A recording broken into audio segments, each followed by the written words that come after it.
So let's say that we've applied the nth term test and we got an inconclusive result, meaning that we weren't able to determine whether the series diverged based off of taking the limit as n approaches infinity of the associated sequence.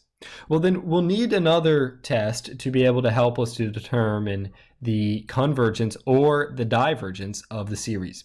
And perhaps the next easiest, or at least many of the times the next easiest test, will be the integral test, because at this point we should be so familiar, or at least so used to taking integrals. So what the integral test tells us is if we have some series, from n equals 1 to infinity of a sub n. Well, a sub n, it can also be represented sort of by a function of n, right? Where we put in these inputs that are positive integers. So we put in 1, 2, 3, 4, 5, right? Where n is an element of 1, 2, right? 1, 2, 3, on and on and on, the positive integers. And if we say, okay, well, normally when we deal with functions, we deal with functions of x, right? So we deal with functions of x. So we will say, okay, well, we will also define some function of x, where not only will we put in positive integers, but we will interpolate the points in between. So what do I mean by that? Well, if I draw some x and y axis, so this is x and this is y, and then I will have 1, 2, 3, 4, 5, 6, 7, and if I have my sum, and this will be a sub n, then the sum from n equals 1 to infinity of a sub n, this will equal a sub 1 plus a sub 2 plus a sub 3, on and on and on. And if I want to represent this graphically, then I could draw some rectangles, and the width of each one of these rectangles would be equal to 1. The width would be equal to 1, and the height would be equal to the associated a sub n. So here we would have a sub 1, and this would be a sub 2, right? The area of each one of these rectangles would be the width times the height. And since the width is 1 and the height is a sub 1 or a sub 2 or whatever, a sub n, then the area of each of these rectangles would also be a sub n. So we have a sub 3, a sub 4, a sub 5, a sub 6, a sub 7. And now I can define some function that at each output, so at each one of these positive integer outputs, so 1, 2, 3, 4, 5, 6, 7, that function is equal to the value of the sequence at that point. So I can draw the function something like this. And notice at each one of these points or corners, it should be equal to the height of the rectangle at that corner. And f of x now, which is represented in green, is sort of interpolating. And what that word interpolate means, or at least in this context of the word, it means that, well, based off of this point and this point, well, we could draw a whole bunch of different functions that go between those 2 points. We could draw a function like this. We could draw a function like this. We could draw a function that goes, well, that wouldn't necessarily be a function, but we could draw one that goes up and down like that. We could draw one that goes up and then down and then up and then back down through that. Well, we are just going to sort of guess some function or interpolate some function between each one of these points. And the only thing that really matters is that function is always above or equal to, so greater than or equal to a sub n, or it is always above or equal to the height of these rectangles. Well, we know that if we added together the area of all of these rectangles, well, that area, right? So this area would be would be equal to, it would be equal to this, the sum of this series. So that would be S sub n. And what we are going to do is we might do something that looks a little bit strange, but we're going to say, well, S sub n it's equal to, a sub 1 plus a sub 2 plus a sub 3, but what it is also equal to, it's equal to a sub 1 if we just sort of remove the first, if we remove the first rectangle or separate that from the other ones. So let me use a much more conspicuous color. So if we sort of separate this rectangle, we can say, okay, well, this is equal to a sub 1, and then plus, so a sub 1, and then plus, well, then we'll add everything else up together. So we'll have a sub 2 plus a sub 3 plus a sub 4 plus dot dot dot, and you would say, okay, yes, well, by the associative property, you can do that. And now if I said, okay, well, I'm also going to define some integral. I will define the integral from 1 to infinity of f of x dx. And let me actually write at least that part in green so we don't confuse ourselves, because f of x was represented by green.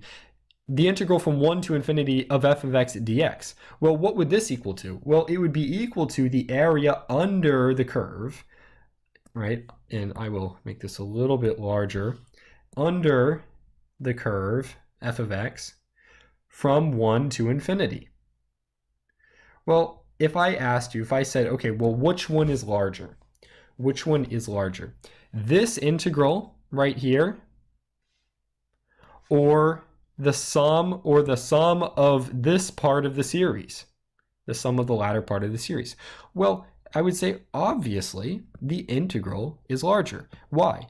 Because the integral would take this entire area. It would take this entire area all the way to infinity. And it is obviously larger than the sum of all of the areas of the rectangles, of the blue rectangles within that area. Why? Because we have all of these other small areas right here that would be included in the integral area, but it would not be included in our sum. In other words, f of x is greater than or equal to the height of those rectangles at every point, which means that this sum, this integral, will be greater than, so this will be greater than or equal to the, so that would be a sub 1 plus the sum from n equals 2 to infinity of a sub n. Okay, well, why is this important? Well, if we can show that this integral, so if we can show that this integral converges, if this integral converges, well then it will, oh, and I'm sorry, let me go back real quick. I wrote the a sub 1 right here. That's actually not the case. And let me rewrite this. We're just going to show that this is greater than or equal to n equals 2 to infinity of a sub n. And for the meantime, just for now, we're going to omit this first term. We're only going to be adding together these ones. Okay, and then at the end, I will add that in, and it will make sense. So if we can show that this integral converges, well then, since it is greater than or equal to something else, well, if this converges to some value like 2, and 2 is greater than or equal to whatever this is, well then we know that this series, the series, also must converge. This would imply that the series converges because it is smaller, it is less than or equal to something else that converges. And it's like if I have a finite amount of money, if I have $10 in my wallet, and I know that Bill, my friend Bill, has less than or equal to the amount of money that I have, well, I know he must have a finite amount of money. He must have less than or equal to $10. He might have 8, he might have 9, he might have 10, but I know he won't have more than I have.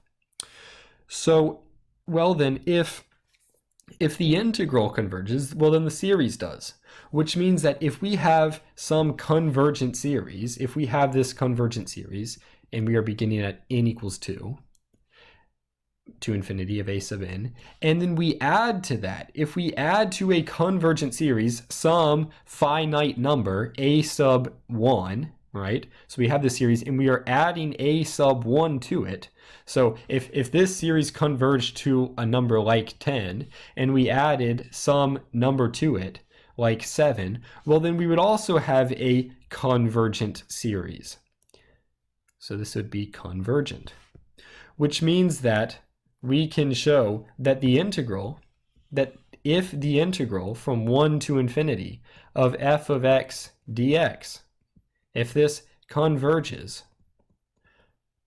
well, it's not going to necessarily mean that the integral is greater than the associated series, because we do have this one rectangle that might make it so the series is actually larger.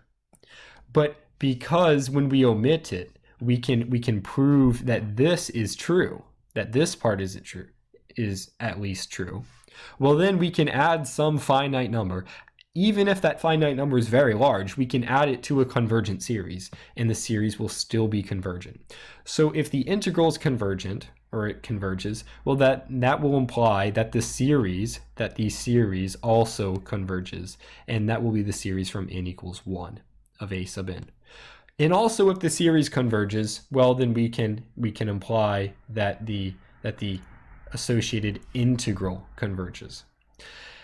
And so that is the first result, right? When we talk about the integral test is, well, if we have a series and we aren't necessarily able to determine immediately whether or not the series converges or diverges, well, we can take the associated integral. And if the integral converges, well, then we know that the series does as well. And on the other hand, and I might just leave this sort of as an exercise for you to do, we can also draw a x and a y axes, and instead of doing sort of the right hand Riemann sum, where we end each rectangle at the associated value of x, well, what we can do is we can say, okay, well, I'm going to draw the rectangles so the left-hand side begins at the associated value of x. So what I would have is I would have my first rectangle being right here, and this would be the value of a sub 1. And then I would have my next one here, a sub 2, and on and on and on. And I'm not going to change the f of x, or the function of x. Now what it's going to do is it's going to touch the exact same points, right? Only now, let me go back and draw a little bit better one. Only now, they're going to be on the left-hand side of the rectangles instead of the right-hand side, right? Notice that here, and up here I drew it in green, down here I drew it in blue. I could have done that a little bit better, but those are the same function. These are both f of x. Only now we've just shifted these rectangles. We've shifted the rectangles one unit to the right. We've chosen to begin them on the left-hand side rather than ending them on the right-hand side. And now it is pretty obvious that the sum of these rectangles, if we were to add all of these up, the sum, then the area would be equal to the sum from n equals 1 to infinity of f of x, or of a sub n. And then we would be able to compare that to the associated integral from 1 to infinity of f of x dx, which would be represented by the area under the curve from 1 to infinity of f of x, right? We could find this area. And then we would be able to apply very similar logic as we did to the previous one, to be able to determine something about their convergence. And once again, I invite you to try to discover that for yourself, but I will tell you the result, and the result is that is that if the integral from 1 to infinity of f of x dx, if this diverges, well, then that not only implies that the associated series diverges, so the associated series would also diverge, but it also implies that if this series diverges, if we can show that a series diverges, well, then it would also mean that the associated integral will diverge. And these two results, so both the result about the divergence and the result about the convergence, will prove incredibly helpful in our quest to determine the convergence and the divergence of integrals and of infinite series. Hope you found the video helpful. If you have any questions, please leave a comment below. I'll be sure to get to them, and I will see you in the next video.